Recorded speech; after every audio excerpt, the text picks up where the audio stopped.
Utopia is the first major Stellaris expansion, which focuses heavily on adding new ways to customize your empire and manage it internally. To start off, one of the biggest changes is the new Ascension perks.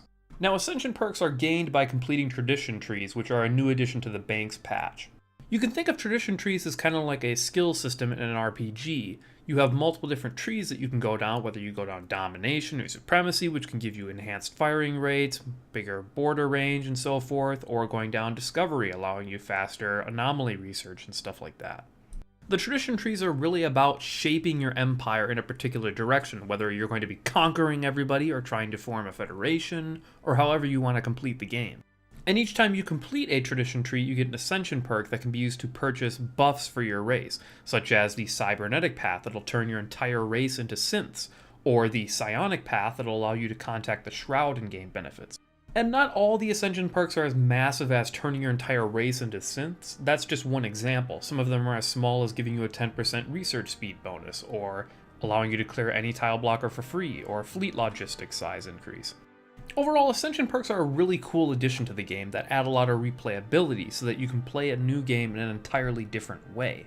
They've also tried to push the ability to play tall in the game by adding habitats, which are space stations that you can construct that function as sort of like small planets. They are incredibly expensive though, so they are kind of more of a late game tech. They cost about 5,000 minerals and they take a lot of Ascension perks to get to. But they're a great addition for people who either want to play tall or if you find yourself constricted and not able to colonize or conquer anybody. One of my favorite additions to this expansion is the new advanced government types like Fanatical Purifier, or the Hive Mind, or Syncretic Evolution. All of these add interesting new ways to play the game, which is really cool, like the Fanatical Purifier, which gives you enhanced firing rate, enhanced army damage, but you can't engage in diplomacy and everyone hates you, and as a result they'll declare war on you in groups often, forcing you to have to fight these incredible defensive wars. And then you have hive minds, which have entirely different civics to choose from. And non-hive mind species cannot coexist with hive minds. If you conquer a non-hive mind planet, you eat their species away, unless you genetically modify them to be hive mind pops. This also hurts your diplomacy because other species dislike you because of the fact that you will eat their species away if you conquer them. It's an interesting spin because you then have to create a species that can breed fast enough to repopulate planets that you control as you eat them away. And then finally there's syncretic evolution, which means that you spawn on a planet that has 2 species instead of just 1. Overall, the advanced government types and civics are an incredible addition to the game that add all sorts of new replayability. One of the smaller changes to the expansion is the new slavery system that allows you to choose specific roles for your enslaved populations, whether you want to make them livestock to be eaten, or domestic servants, or so forth. And the smallest change to the expansion is the indoctrination mechanic, which allows you to force a primitive species to adopt your ethics before you enlighten them or annex them or uplift. And of course the game comes with a couple new songs for the game's soundtrack that sound fantastic and fit in perfectly with the game. Just have a listen. And now there is one thing that is so incredibly disappointing about this expansion, and that is the mega structures. Megastructures are basically giant wonders that you can complete. You can construct one at a time, such as a Dyson Sphere, the Science Nexus, or the Ring World. And that sounds awesome, to be able to build your own Ring Worlds, or Dyson Spheres. But they come so late into the game because of the amount of tech that they require, the tens of thousands of minerals, and the insane amount of time it takes to construct them, that it's just pointless.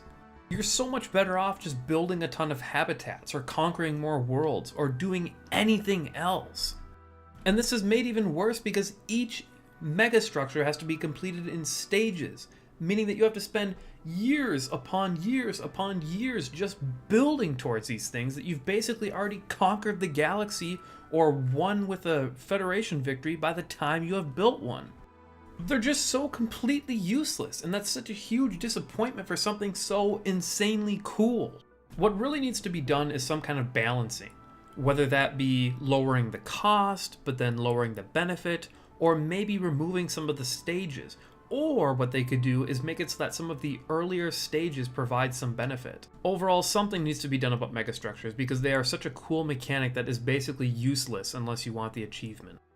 So overall, is Utopia worth it? Yes, it is. It adds tons of new replayability options with the Ascension perks and the advanced government types that if you like Stellaris, you're going to love this expansion. There's just tons of new ways to do things. Utopia gets an 8 out of 10. It's a really solid expansion, and it could easily be a 9, but it's held back by the weak megastructures. They are just such a cool addition to the game that are so utterly useless.